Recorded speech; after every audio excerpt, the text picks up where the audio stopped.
पहला सवाल, मनुष्य में वृक्क एक तंत्र का भाग है जो संबंधित है।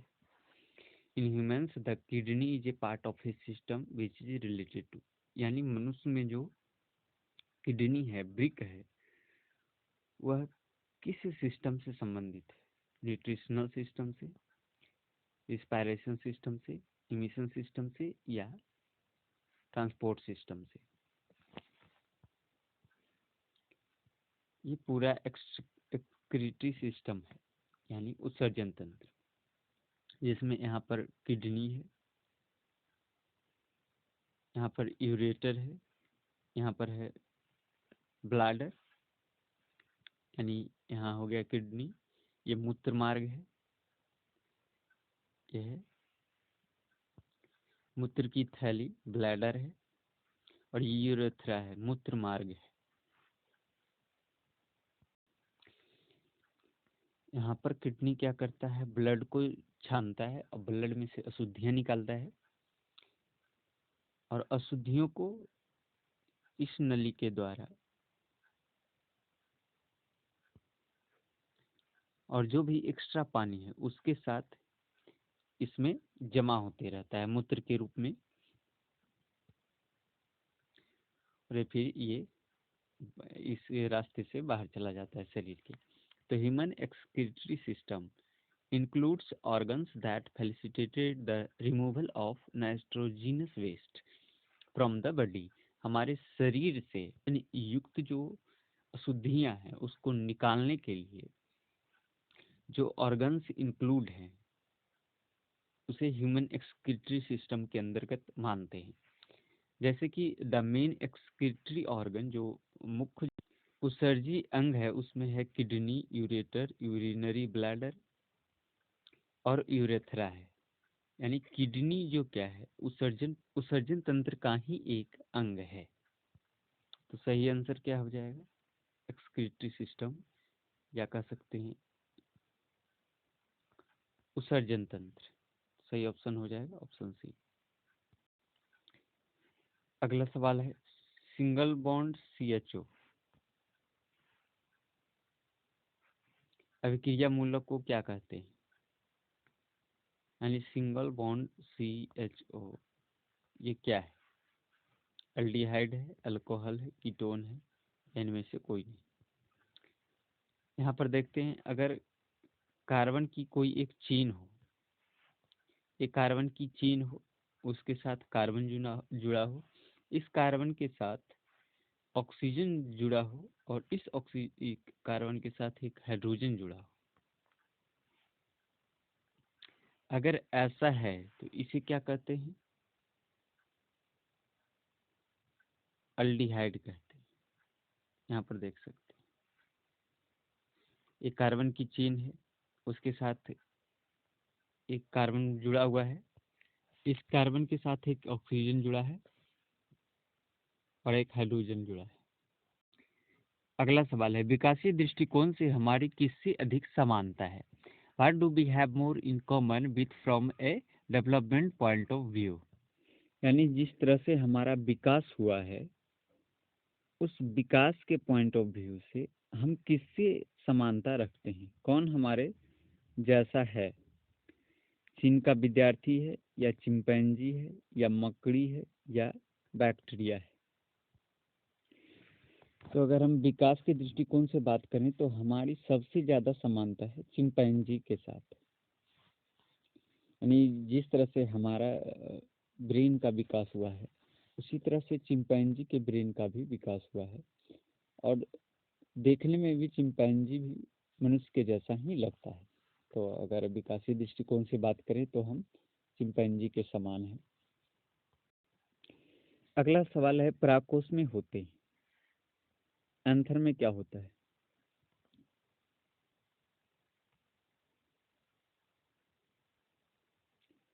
परागकोश में क्या होता है? बाह्यदल पुंज होता है, ओवरी होता है, या यानी अंडाशय होता है, अंडप होता है, या परागकण होता है? क्या होता है परागकोश में? तो ये है स्टामेन, जिसे हिंदी में कहते हैं पुंकेसर। या फूल में नर जनन तंत्र होता है। फूल का नर जनन तंत्र है यह स्टैमेन, जिसमें ये होता है फिलामेंट।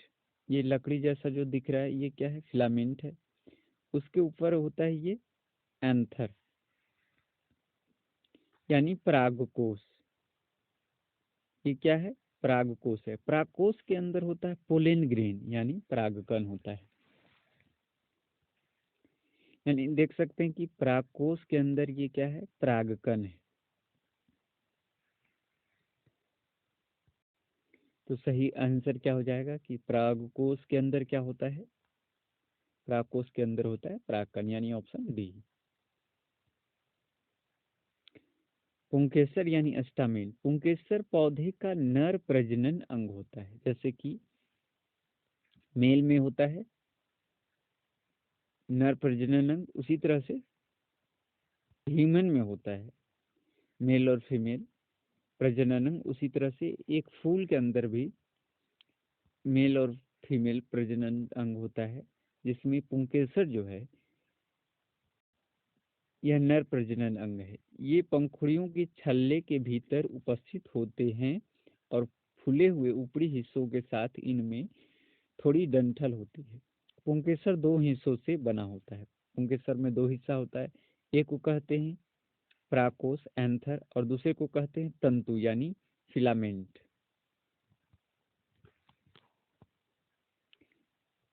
यह है एंथर, पराकोश, और ये डंठल जैसा है, इसको फिलामेंट कहते हैं यानी तंतु कहलाता है।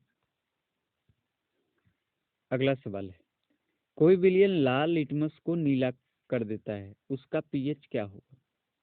एक सॉल्यूशन है जिसमें अगर हम लाल लिटमस पेपर डालते हैं तो वह नीला हो जाता है। तो सॉल्यूशन के बारे में पूछ रहा है, विलयन के बारे में पूछ रहा है कि बताइए कि विलयन का पीएच कितना होगा? 1 होगा, 10 होगा, 5 होगा या 6 होगा? क्या हो सकता है उस विलयन का पीएच? सबसे पहले ये पीएच होता क्या है? पीएच एक स्केल है। यह है पीएच स्केल, जिससे हम पता कर सकते हैं कि कोई चीज या एसिड है या बेस है या साल्ट है यानी न्यूट्रल है। तो ये पता करते हैं कि कोई चीज क्या है, और यह पता चलता है पीएच स्केल के द्वारा। यानी अगर यहाँ पर 7 के सामने न्यूट्रल लिखा हुआ है, इस 7 के सामने लिखा हुआ है न्यूट्रल, यानी अगर किसी भी वस्तु का पीएच वैल्यू अगर 7 है तो वह न्यूट्रल होगा, यानी ना तो वो एसिड होगा ना ही बेस होगा। अगर 7 से कम हो जाता है यानी 6, 5, 4, 3, 2, 1, 0 कुछ भी होता है तो उसे क्या कहेंगे? एसिड कहेंगे। यानी 7 से कम पीएच, किसी भी चीज का पीएच अगर 7 से कम होगा तो उसे एसिड कहेंगे यानी अम्ल कहेंगे। अगर 7 होगा तो उसे क्या कहेंगे? न्यूट्रल कहेंगे, उदासीन कहेंगे। जैसे पानी, पानी क्या है? जैसे यहाँ पे है पानी, पानी उदासीन है, न्यूट्रल है, यानी पानी का पीएच कितना होता है? 7 होता है। उसी तरह से अगर 7 से ज्यादा हो जाए यानी 8, 9, 10, 11, 12 इस तरह से अगर हो जाए तो उसे क्या कहेंगे? क्षार कहा जाएगा। उसे क्या कहा जाएगा? क्षार। लिटमस पेपर एक प्रकार का पीएच पेपर है। अब लिटमस पेपर क्या है? लिटमस पेपर एक प्रकार का पीएच पेपर है जो पेपर को लाइकेन के प्राकृतिक रंगों से ट्रीट करके बनाया जाता है। यानी लिटमस पेपर एक तरह से कह सकते हैं कि पीएच टेस्ट करने का एक पेपर है। टेस्ट करता है कि कोई भी वस्तु अम्ल है, क्षार है या लवण है, इसकी जांच करता है लिटमस पेपर। ये होता कैसे है कि रंगीन कागज पर नमूने की एक छोटी बूंद डालकर लिटमस परीक्षण किया जाता है। आमतौर पर लिटमस पेपर या तो लाल या नीला होता है, यानी लिटमस पेपर पहले से या तो लाल होगा या नीला होगा। पीएच क्षारीय होने पर लाल कागज नीला हो जाता है, यानी जो हम वस्तु उसमें डाल रहे हैं अगर वह क्षारीय है तो लाल लिटमस पेपर को नीला यानी क्षार क्या करता है, लाल लिटमस पेपर को नीला कर देता है, जबकि पीएच अगर अम्लीय होने पर नीला कागज लाल हो जाता है। तो अम्ल क्या करता है, नीला को लाल कर देता है, और क्षार क्या करता है, लाल को नीला। यानी लिटमस पेपर, अगर लाल लिटमस पेपर नीला हो जा रहा है, इसका मतलब जो हम वस्तु डाल रहे हैं चेक करने के लिए वो क्या है, क्षार है। अगर नीला लिटमस पेपर लाल हो जा रहा है, इसका मतलब जो हम चेक कर रहे हैं वो क्या है, अम्ल है। तो ये बात याद रखना है कि अगर नीला अगर लाल हो जाए तो वो अम्ल है, नीला लिटमस पेपर अगर लाल हो जाए तो वो क्या है, अम्ल है। बस एक याद रखना है, इसका जस्ट उल्टा हो जाएगा क्षार के केस में। तो नीला अगर लाल हो जाता है, नीला लिटमस पेपर अगर लाल हो जाता है तो क्या है, अम्ल है, एसिड है। सवाल में क्या हो रहा है, लाल हो रहा है, लाल लिटमस पेपर नीला हो रहा है। तो लाल लिटमस पेपर नीला होता है क्षार के केस में, और क्षार के केस में क्षार का पीएच क्या होता है, क्षार का पीएच होता है 7 से ज़्यादा। 7 उदासीन होता है, 7 से कम होता है अम्ल, और अगर 7 से ज़्यादा हो तो इसको ये हो जाएगा क्षार। तो चूंकि लाल को नीला कर दे रहा है यानी वो क्षार होगा, और क्षार होगा तो उसका पीएच वैल्यू क्या होगा, 7 से ज़्यादा होगा। अब ऑप्शन में देखेंगे कि 7 से ज़्यादा किस में है, तो एक ही ऑप्शन है, ऑप्शन नंबर बी। पायरुवेट के विखंडन से कार्बन डाइऑक्साइड जल तथा ऊर्जा देता है, यह क्रिया होता है। वह कौन सी क्रिया है जिसमें पायरुवेट का विखंडन होता है और उसके फलस्वरूप कार्बन डाइऑक्साइड जल और ऊर्जा बनता है। और यह क्रिया होती कहाँ है, कोशिका द्रव में होती है, माइटोकॉन्ड्रिया में होती है, हरित लवक में होती है, या न्यूक्लियस में होती है यानी केंद्रक में होती है।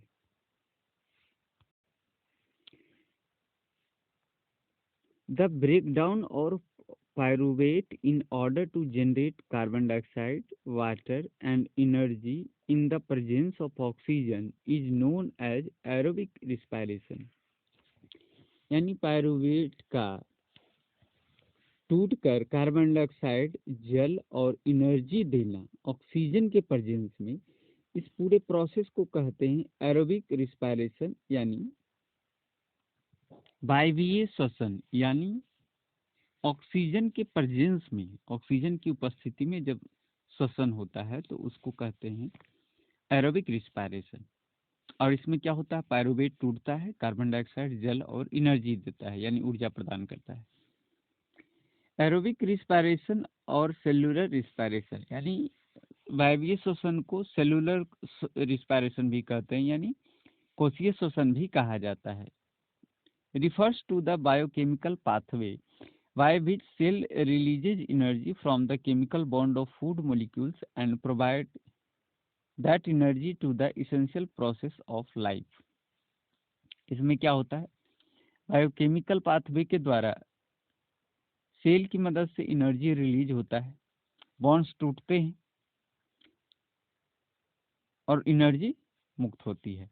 Aerobic respiration mainly occurs in the eukaryotic cells when they have oxygen in sufficient amount and it takes place in mitochondria।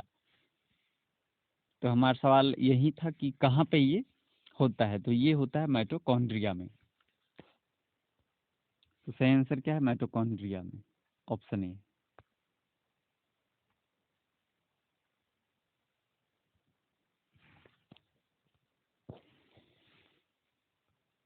दो तंत्रिका कोशिका के मध्य खाली स्थान को क्या कहते हैं, the space between two nerve cell. दो नर्व सेल के बीच थोड़ा सा खाली जगह होता है, उस खाली जगह को क्या कहते हैं, हम लोग ध्रुमिका कहते हैं, साइनेप्स कहते हैं, एक्सॉन कहते हैं, या इम्पल्स कहा जाता है।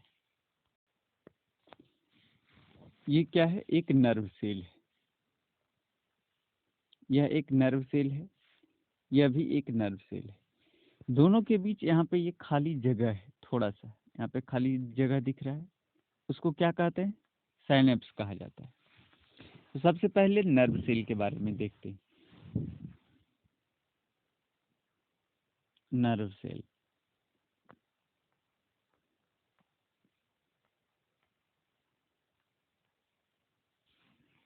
A type of cell that receives and sends a message from the body to the brain and back to the body.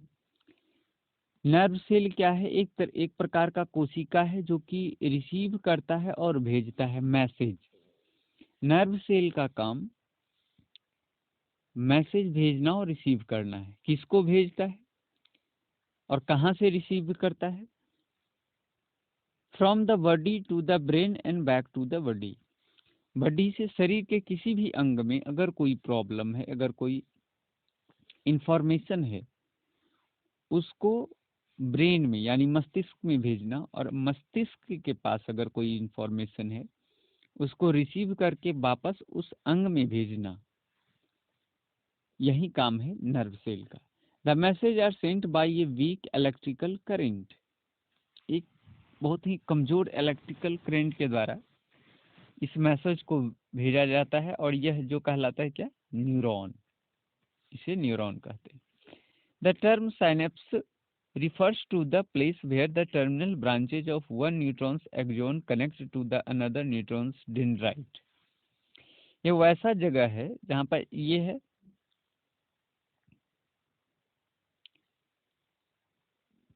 Nerve cell हो गया, इसका ये पूंछ कह सकते हैं, ये एक तरह का पूंछ है। तो एक नर्व सेल का पूंछ जो है दूसरे नर्व सेल के हेड से, सिर से मिल रहा है। तो जहां पर एक नर्व सेल का पूंछ और दूसरे नर्व सेल का सिर मिल रहा है, उस पे उसके बीच में ये थोड़ा सा गैप होता है, उसी को साइनेप्स कहते हैं। सही उत्तर क्या हो जाएगा? Synapse. Option number B synapse हो जाएगा। कोई तत्व ऑक्सीजन के साथ अभिक्रिया कर उच्च गलनांक वाला यौगिक निर्मित करती है। यह यौगिक जल में विलेय है। यह तत्व क्या हो सकता है? एन एलिमेंट एक कोई तत्व है, इनमें से कोई एक तत्व है जो रिएक्ट करता है ऑक्सीजन से और एक ऐसा कंपाउंड बनाता है जो जिसका कि मेल्टिंग पॉइंट बहुत हाई है। लेकिन यह जो कंपाउंड है, जो कंपाउंड बना है, यह जल में विलेय है, यानी जल में घुल जाता है। यानी कहने का मतलब कि ये जो ऑप्शंस हैं, इनमें से कोई एक है जो ऑक्सीजन के साथ अभिक्रिया करता है, एक उच्च गलनांक वाला यौगिक बनाता है और वो यौगिक जल में घुलनशील है। तो बताए कौन सा ऐसा तत्व है? क्या वो कैल्शियम है, या कार्बन है, या सिलिकॉन है, या आयरन है? तो सबसे पहले हम सभी तत्वों का ऑक्सीजन के साथ रिएक्शन करवाते हैं, अभिक्रिया करवा कर देखते हैं कि उससे बनता क्या है। यहाँ पर देख सकते हैं कि कैल्शियम, पहले कैल्शियम को लेते हैं। कैल्शियम जब ऑक्सीजन के साथ अभिक्रिया कराते हैं तो क्या बनता है? कैल्शियम ऑक्साइड बनाता है। उसके बाद जब कार्बन के साथ कार्बन का अभिक्रिया कराते हैं ऑक्सीजन के साथ तो कार्बन डाइऑक्साइड बनता है। सिलिकॉन का करवाते हैं तो सिलिकॉन डाइऑक्साइड बनता है। आयरन का करवाते हैं तो क्या बनता है? फेरिक ऑक्साइड, या इसी को रस्ट या जंग भी कहते हैं। तो देखिए कार्बन डाइऑक्साइड तो क्या हो गया? ये तो गैस हो गया। तो कार्बन डाइऑक्साइड भी जल में नहीं घुल सकता है। SiO2 सिलिकॉन डाइऑक्साइड भी नहीं घुल सकता है। फेरिक ऑक्साइड यानी रस्ट, जंग, ये भी नहीं घुल सकता है पानी में। तो पानी में विलेय है, यानी अच्छी तरह से घुल जाता है। तो उसमें एक ही है कैल्शियम ऑक्साइड, जो कि आसानी से जल में घुल जाएगा। तो ऑप्शन क्या हो जाएगा? कैल्शियम। सही ऑप्शन क्या है? Calcium, option A. किसी बिंब का यानी किसी वस्तु का वास्तविक प्रतिबिंब समान आकार का प्राप्त करने हेतु बिंब को उत्तल लेंस के सामने कहाँ पर रखें? मतलब हमको किसी वस्तु का वास्तविक प्रतिबिंब बनाना है, साथ ही साथ वास्तविक होने के साथ साथ क्या हो? समान आकार का हो, यानी जिस हाइट का वस्तु है उसी हाइट का हमको प्रतिबिंब भी चाहिए और वास्तविक हो। तो उसको उत्तल लेंस के सामने, लेंस लिए हैं उत्तल, क्योंकि उत्तल लेंस से ही वास्तविक प्रतिबिंब बन सकता है। तो उत्तल लेंस के सामने हम वस्तु को कहाँ पर रखेंगे? फोकस पर रखेंगे, वक्रता केंद्र पर रखेंगे, सेंटर ऑफ कर्वेचर पे, या अनंत पर रखेंगे, या ऑप्टिकल सेंटर पर रखेंगे।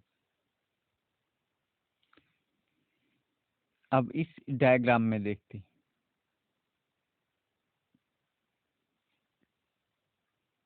इस डायग्राम में देखते हैं सबसे पहले।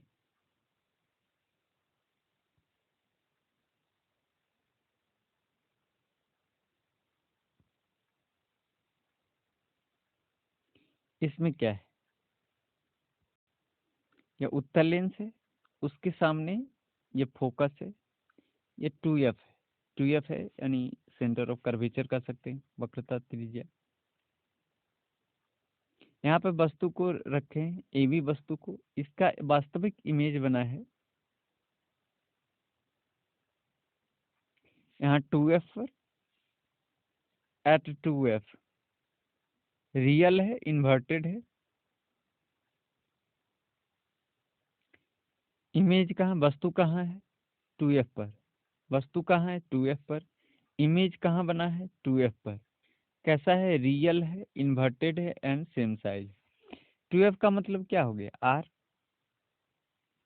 आर क्या है? यह सेंटर ऑफ कर्वेचर होता है, यानी वक्रता केंद्र। यानी वक्रता केंद्र पर जब रखेंगे तो रियल बनेगा, इन्वर्टेड बनेगा और सेम साइज का बनेगा।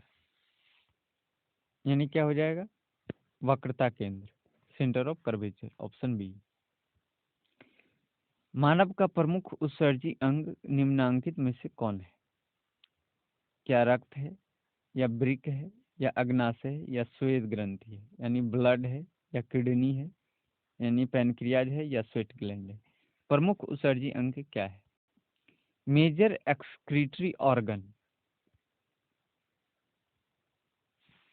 तो अभी हमने पिछले क्वेश्चन में देखा था पूरा एक्सक्रीटरी सिस्टम, जिसमें मेन जो था, मेन जो अंग क्या था? किडनी था।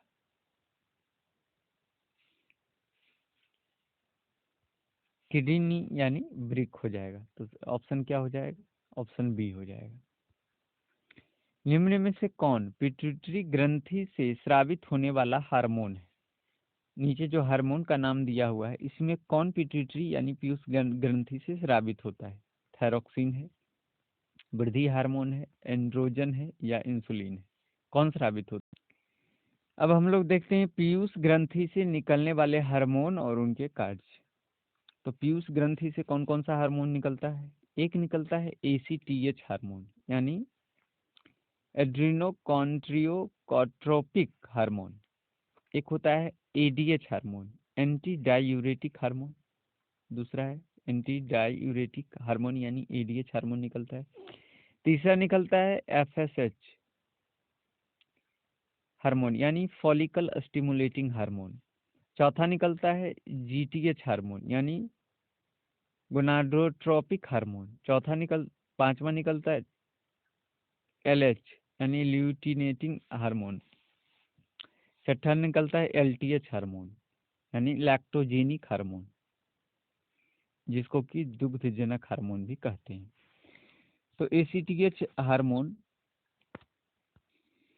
ACTH का सबसे पहले तो फुल फॉर्म याद रखेंगे, adrenocorticotropic hormone. ACTH adrenocorticotropic hormone.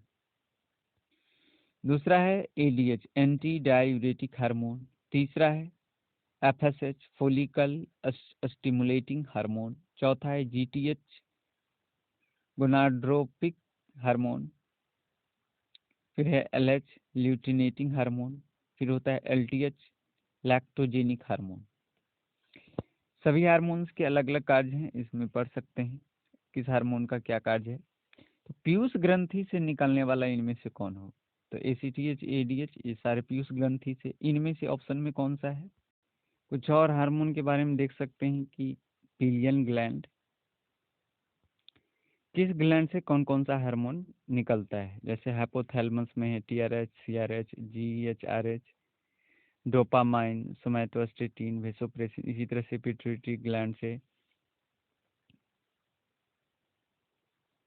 उसी तरह से थैमस से, लीवर से, एड्रिनल ग्लैंड से, ओवरी से, प्लासेंटा से, यूरेटर से, पीनियल ग्लैंड से। तो ये पूरा लिस्ट है, देख सकते हैं जिसमें से किस ग्लैंड से कौन सा हार्मोन निकलता है। अगला सवाल है, पुष्प का नर जननांग क्या कहलाता है? उसको क्या कहते हैं? पुंकेसर कहते हैं, स्त्रीकेसर कहते हैं, पंखुड़ी कहता है, या इनमें से कोई, यानी स्टामेन, पिस्टिल, पीटल, या नन ऑफ दीज। तो नर जननांग क्या कहलाता है? पुंकेसर। अभी हमने देखा था स्टामेन, जिसको अंग्रेजी में कहा जाता है, जबकि मादा जननांग कहलाता है स्त्रीकेसर यानी पिस्टिल। तो सही ऑप्शन हो जाएगा ऑप्शन ए। यह है पुंकेसर, स्टामेन, जिसमें नीचे क्या होता है? फिलामेंट तंतु, ऊपर में होता है एंथर यानी पराकोष, जिसके अंदर होता है पोलन ग्रेन यानी परागकण। The stamen is the male reproductive और ऑर्गन। स्टामेन क्या है यानी पुंकेसर क्या है? नर जनन अंग है। It consist of a pollen sac, एक थैली होता है परागकण का जिसको पराकोष कहते हैं। एक लॉन्ग सपोर्टिंग फिलामेंट होता है, सपोर्ट करने वाला एक लंबा सा फिलामेंट होता है जिसको तंतु कहते हैं। This filament holds the anther in position. Filament का काम है इस एंथर को, पराकोष को संभाल कर रखना। Making the pollen available for dispersal by been insect और birds. Petals generally are the high coloured point portion of a flower. द्विखंडन होता है यानी बाइनरी फ्यूजन अकर्सिंग किस में होता है? अमीबा में होता है, पैरामीशियम में होता है, लिस्मेनिया में होता है, या इनमें से सभी में होता है। तो बाइनरी फ्यूजन किस में होता है? अमीबा में भी होता है, पैरामीशियम में भी होता है, लिस्मेनिया में भी होता है। यानी सही ऑप्शन हो जाएगा ऑप्शन डी, इनमें से सभी में होता है बाइनरी फ्यूजन यानी द्विखंडन। अब है युग्मक होते हैं यानी गैमेट्स क्या होता है? हमेशा अगुणित होता है, ऑलवेज हैप्लॉइड होता है। हमेशा द्विगुणित होता है यानी ऑलवेज डिप्लॉयड होता है। हमेशा त्रिगुणित होता है यानी हमेशा ट्रिप्लॉयड होता है, या any of these, sorry none of these होना चाहिए, नन ऑफ दीज, इनमें से कोई नहीं होता है। देखते हैं, gametes are always haploid. Gametes हमेशा युग्मक हमेशा हैप्लॉइड होते हैं। दाउ द पेरेंट बॉडी में बी हैप्लॉइड और डिप्लॉयड। गेमेट्स हमेशा हैप्लॉइड ही होगा, भले ही जो पेरेंट बॉडी है जिससे ये बन रहा है गेमेट्स, वह हैप्लॉइड हो या डिप्लॉयड हो, लेकिन गेमेट्स हमेशा हैप्लॉइड ही होगा। हैप्लॉइड का मतलब हो गया क्या? हैप्लॉइड का मतलब हुआ अगुणित, यानी युग्मक हमेशा अगुणित होता है। चाहे पेरेंट बॉडी जो है जिसे युग्मक बन रहा है, चाहे वह अगुणित हो या द्विगुणित हो, युग्मक हमेशा अगुणित होगा, यानी ऑलवेज क्या हो जाएगा? Haploid, option A. सोमैटोस्टेटिन है। सोमैटोस्टेटिन क्या है? आपातकालीन हार्मोन है, या वृद्धि अवरोधक हार्मोन है, या वृद्धि हार्मोन है, या साइटोकाइनिन है? सोमैटोस्टेटिन एक न्यूरोपेप्टाइड है जिसमें GHHH growth hormone inhibiting hormone भी कहा जाता है।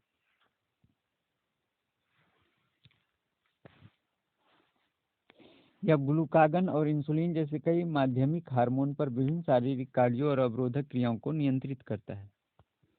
यानी सोमैटोस्टेटिन क्या हो गया? एक वृद्धि हार्मोन हो गया, ग्रोथ हार्मोन। वृक्क की संरचनात्मक एवं क्रियात्मक इकाई को कहते हैं। यानी वृक्क का संरचनात्मक या क्रियात्मक इकाई क्या कहलाता है? The structural and functional unit of kidney is called. उसको क्या कहते हैं? बोमेन्स कैप्सूल कहते हैं, नेफ्रॉन कहते हैं, ग्लोमेरुलस कहते हैं, या यूरेटर कहा जाता है। ये है किडनी। क्या है? किडनी का काट करके दिखाया गया है, किडनी को अंदर का भाग दिखाया गया है, ये किडनी है। Each of your kidney is made up of about a million filtering unit called nephrons. एक किडनी के अंदर मिलियंस में, लाखों की संख्या में क्या होता है, फिल्टरिंग यूनिट होता है। रक्त को फिल्टर करने वाला, खून को साफ करने वाला इकाई होता है। हर एक किडनी के अंदर मिलियंस में होता है। ईच जिसको क्या कहते हैं, नेफ्रॉन कहा जाता है। यानी किडनी के अंदर रक्त जो साफ होता है कहाँ होता है, नेफ्रॉन के अंदर। Each nephron includes A filter called the glomerulus and A tubule. और हर एक नेफ्रॉन के अंदर फिल्टर जो लगा होता है, एक होता है ग्लोमेरुलस और एक कहलाता है tubule. The nephron works through a 2 step process. Nephron 2 step process में काम करता है। The glomerulus filters your blood. Glomerulus क्या करता है, ब्लड को फिल्टर करता है। And the tubule returns needed substance to your blood and removes waste. Nephron के अंदर, किडनी के अंदर नेफ्रॉन होता है। नेफ्रॉन के अंदर 2 चीज होता है, एक होता है ग्लोमेरुलस, दूसरा होता है ट्यूब्यूल। ग्लोमेरुलस क्या करता है, रक्त को साफ करता है। और ट्यूब्यूल का क्या काम है कि साफ करने के दौरान अगर कुछ जो शरीर के लिए जरूरी चीज है वह अगर बाहर आ जाता है तो उसको रिटर्न करता है ब्लड में, और जो भी गंदी चीज है उसको हटा देता है।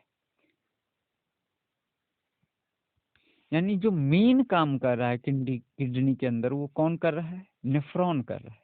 इसलिए नेफ्रॉन को क्या कहते हैं, संरचनात्मक और क्रियात्मक इकाई कहा जाता है। तो कौन सा ऑप्शन हो जाएगा, ऑप्शन हो जाएगा बी, नेफ्रॉन। ब्रिक की संरचनात्मक और क्रियात्मक इकाई क्या है, नेफ्रॉन है। क्योंकि मेन काम जो है किडनी का, जो मेन काम है ब्लड को साफ करने का, वो हो कहाँ रहा है, वो नेफ्रॉन के अंदर हो रहा है। तो मेन क्रियात्मक इकाई हो गया नेफ्रॉन। मानव मस्तिष्क का सर्वाधिक विकसित भाग है, मेडुला है या सेरेब्रम है या सेरिबेलम है या पोन्स है, कौन सा है।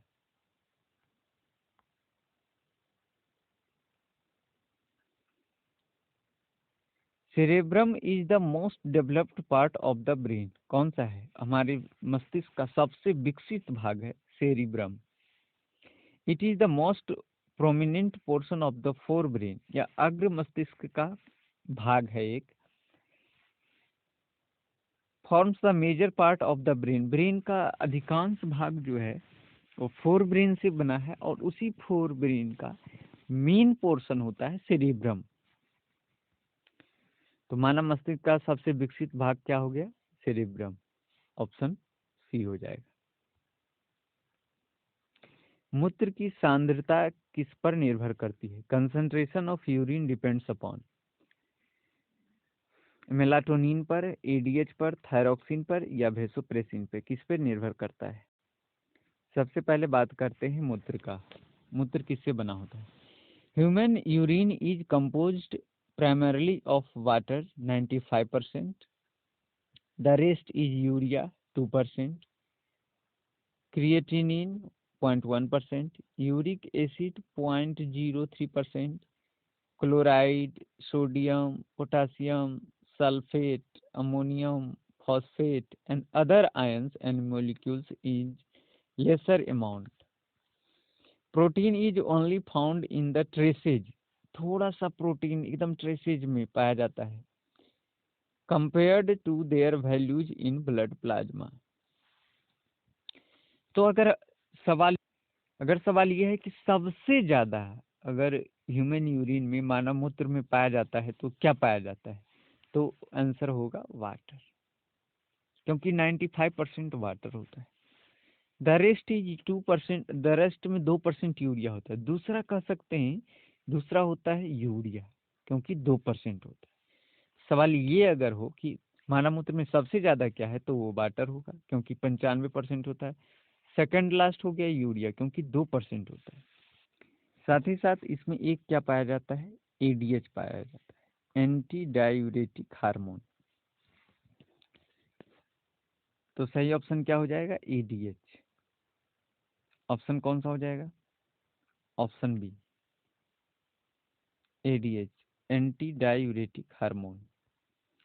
अगला सवाल है, रंध्र का मुख्य कार्य क्या है? The main function of stomata is, क्या वह पोषण है, परिवहन है, प्रकाश संश्लेषण है, या गैसों का विनिमय यानी न्यूट्रिशन है, ट्रांसपोर्टेशन है, फोटोसिंथेसिस है, या गैसियस एक्सचेंज है?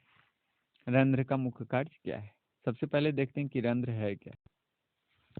यह पत्तियों के ऊपर जो छेद होता है, पेड़ के पत्तियों के ऊपर, उसको कहते हैं स्टोमेटा, रंध्र कहते हैं।